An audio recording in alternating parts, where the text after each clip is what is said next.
Iginiit ng Pangulo na hindi nito isinasantabi ang kapangyarihan ng Kongreso na busisiin ang national budget.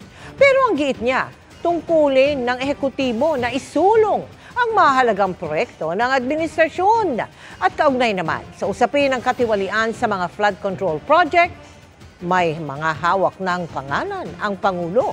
Nakatutok si Ivan Mayrina.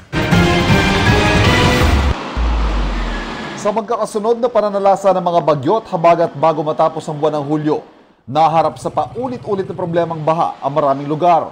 Bagay na pinuna ni Pangulong Bongbong Marcos sa kanyang SONA. Mga kickback, mga initiative, errata, SOP for the boys. Mahiya naman kayo sa inyong kapwa Pilipino.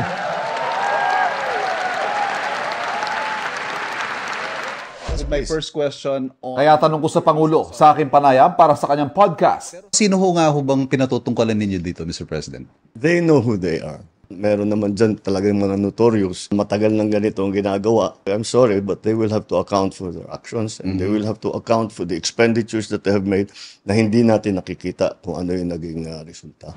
Sa pagsusuri ng GMA Integrated News Research sa pambansang budget mula 2023 hanggang 2025, halos 1 trilyong piso na ang nailaan para sa mga flood control projects.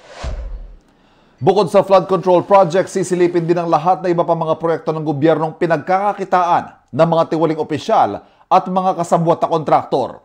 Ngayon pa lang daw ay may mga pangalan na silang hawak at inaasahang darami pa dahil tiyak anyang maraming magsusumbong. Isa sa publiko raw ang mga sangkot at lahat mananagot. It has to be evenly applied. Sino man may naging kasabwat dito sa ganyang klaseng pagtrabaho, sorry na lang.